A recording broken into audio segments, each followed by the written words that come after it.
to win elections, you need the four elements. You need to have a powerful message, yes, what you call narrative. Yes. You need to have a messenger who is carrying that message. You need the machinery, the party, the political parties. And then you need the mechanics, which is the actual campaign that happens on the ground. You need to have these four M's, what I call the message, messenger, machinery, and mechanics. If you get these four together, even if you get three right, you are more likely to have... So let's go through these. What do you want the message to be for 2024, and who is the messenger? The machinery, the mechanics you will look after. What is the message and who's the messenger? So, narrative is something that opposition parties and leaders have to work together, that what is that counter narrative? That to build a counter narrative that could be successful against this government, you have to first realize and accept that what is it which is working for this government and Mr. Modi. What is it? I think the combination of these three things, Hindutva, nationalism, and household and grassroots level welfareism.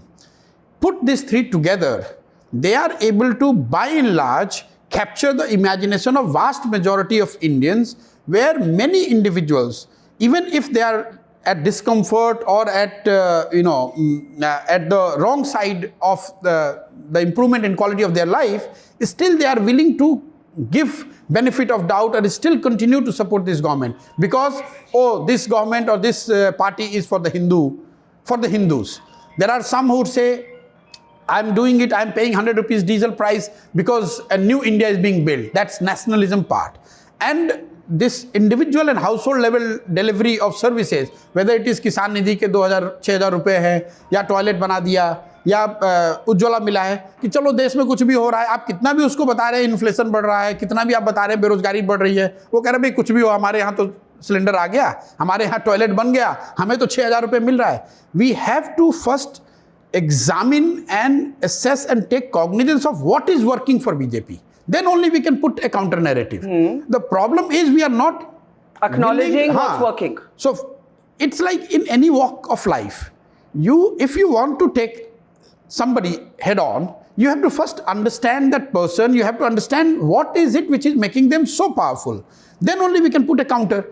Always people are asking, what is the counter? What is the counter? But first you have to understand. So to my mind, unless you have a counter to this Hindutva, which is quite possible, unless you have a counter to this new self-proclaimed hyper-nationalism and agenda which BJP is appropriating 100%, and this welfareism. So take for example one by one Hindutva.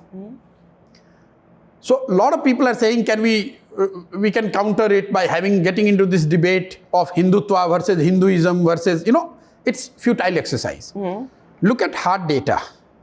If you look at last 20-30 years elections, you have to see that with Hindutva working at its peak, what we call polarized setting, what it does to Hindu communities in terms of their voting preference, you would realize that in no circumstances, in no incident till date in India, more than 50-55% Hindus vote, no matter how polarized the atmosphere was. Yeah. What does it tell you? For every Hindu, quote unquote, who is mesmerized and has won over by this Hindutva ideology or Hindutva debate, there is one who is not willing to buy that argument. It is the propaganda of the BJP that makes you believe, you and me, that there is no Hindu left who is not convinced with this Hindutva narrative. So we have to understand and then work on those who are not convinced with this model of Hindutva. Similarly on nationalism. Now the party that has been credited and that should rightly be credited for the freedom of this country is being pushed on the back foot and being called anti-national by somebody who, by a set of people whose credentials in and contribution in freedom struggle is questionable on many counts. Look at how BJP has hijacked this whole thing, that we are the one who represent national interest. Yeah. And similarly on welfareism, the left of center ideologues have to come out with a better proposition. Congress tried its hand by talking about, say, Nyay. But Probably that was not well articulated. It was not taken to the masses in the manner in which it could and should have been taken. You have to present a counter welfareism model which says कि भैया जो आपको cylinder या शौचालय या 6,000 रुपये मिल रहा है, अगर हमारी सरकार होगी तो हम आपको इससे बेहतर क्या कर सकते हैं, and that should look reliable.